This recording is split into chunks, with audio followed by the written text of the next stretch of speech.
what do I say? Like I'm Mike Schnee? Yeah. Hi, I'm Mike Schnee. And I'm Steve Schnee. And this is That's What Schnee Said. I think it's time we knocked it right in the head.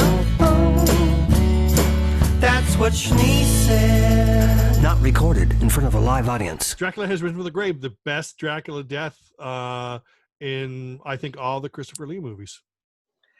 What's weird about those Christopher Lee movies, that movie in particular, it's actually not a bad movie. No. But I noticed at least a few of them, he doesn't talk. Yeah. You know, it's just all the and the occasionally the bloody eyes or whatever, which I never understood. Why would Dracula's eyes bleed? Well, because are you like clipping your nails in the middle of this? I am. That's kind of gross because you can hear it. Yeah. Oh shit! Sorry. I'm leaving it in. My toes are next. Oh, fantastic. The Christopher Lee Dracula movies, I just remember the word that people would mention about those movies is they had a lot of bosoms in it. Bosom was always a word associated. That's not the word I think of now. No, I think of tits. Yeah, those Dracula movies, Horror of Dracula. I remember, which is the one where he ended up in ice. Was that Prince of Darkness? I think so, because that's the one that leads into Dracula Has Risen from the Grave. Yeah. Yes. Okay. But we never saw that movie. We saw it on TV years later. Yeah. Right. Do you remember how most dads would read like Dr. Seuss or Charlie and the Chocolate Factory? Dad had the paperback version of this taken from the screenplay of Scars of Dracula. It was obviously after the movie was made, but we didn't see the movie.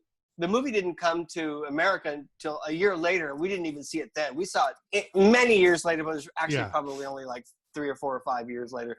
But he would sit us down, and he first started reading it, and we were getting into it, and then he'd stumble across a couple words and all that. The next day he would read it, and it would be more fluent. Then we would find out that he would cross things out and write duplicate. Like there was I don't know why I always remember this. There was like one of the girls would tell one of the other characters, love me. And he crossed it out and he wrote, kiss me. Has there ever been a box set of all the Christopher Lee Dracula movies? Maybe. I don't know. I wish. I mean, I know that like I picked up random DVDs and I still haven't watched them of, I think Dracula AD 1972. That's a good movie. That's still a good movie. Is that the one at the very beginning that he died by the wheel spike or whatever? Yeah. Okay. Yeah. Okay. But that was also the movie. That was also a Stage to the Part You Missed movie for us. Yeah. And also, it also started with an actor playing Dracula before the movie, probably filmed separately, probably had nothing to do with the Hammer Corporation. Maybe it was just America, but it had this vampire coming out of the coffin and talking to the audience. Do you remember that? No, I don't. Yeah. I'm sure that was made for the American audience. Oh, not only were there Stage to the Part We Missed, but I think now that I think of it, Dracula AD 1972, it wasn't Stage to the Part We Missed. It was watch the other feature and watch it again. Oh, okay. Yeah. So we saw a lot of those. And do you remember House That Dripped Blood? Yes. Did you saw that. Watch that? Yep. And it seems like a Hammer movie. It's not a Hammer movie. You know, I have vague memories, but loving The House That Dripped Blood. I thought that I got the DVD and gave it to you. Probably. Okay, so did you watch it on DVD or on TV? TV HD, baby. Oh, okay. I just remember that movie. I mean, we saw a lot of great movies, like The Legend of Hell House, House That Dripped Blood, Zardoz. Anyway, what else were you going to say? Vault of Horror, Tales from the Crypt. Tales from the Crypt was first, right? Yes. Tales from the Crypt was first based on the comic book, and then Vault of Horror was also based on the EC comic book. Those were great. Oh my God. I mean, right now I can still visualize the newspaper in front of the guy and like just the blood splattering from from, you know, Yes, with yeah, what's her name, Joan Collins. yeah, Joan Collins. Vaults of Horror, I think, was the one where the guy fell into the fiery pit of hell. At the end. Yeah, at the end. Yeah, spoiler alert. Maybe, I Sorry. don't know. I don't know. But the best thing about the first Tales from the Crypt was when Peter Cushing's character rose from the dead. That's the image that. Well, of course, I think that rotted skeletal image, whatever. I think that's what they have used in like the back of DVDs and the posters and stuff like that. I don't remember that storyline. What was the storyline? Where he was like the mild, meek, very kind old man, and the one guy, I think he wants to kick him out of his house so he can take over his house. Yes. Oh, that was a good one.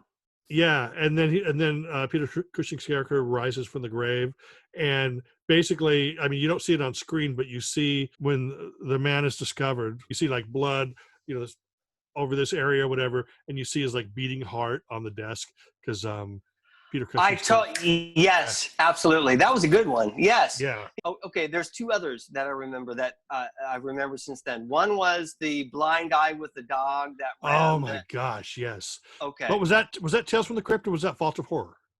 Probably Vault of Horror. But okay. Which one was this?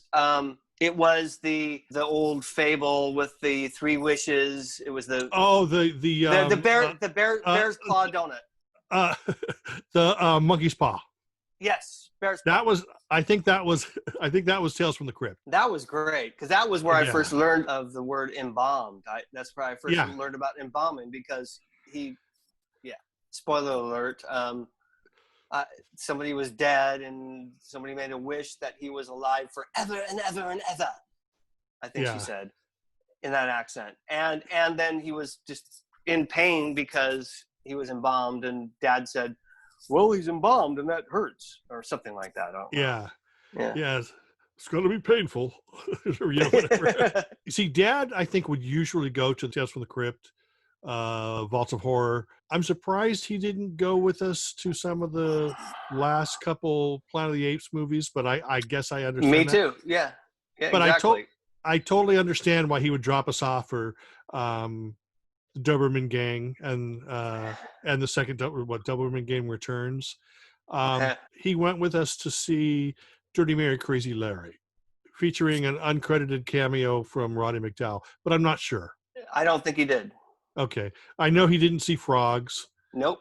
How many times back in those days they would like the Gem Theater in Garden Grove is now like a like a playhouse type thing where they put on community. I've performed there. I've performed there many times. I did my Harry Truman one-man show there that ran for over 4 days. That was a good show. Thank you. Yeah, of course, on all those performances, I had to play your vice president. I could never play Truman. Well, that's it for this episode of That's What Schnee Said. I think it's time we knocked it right in the head. That's what Schnee said. Not recorded in front of a live audience. Bye-bye. Bye-bye. Bye-bye.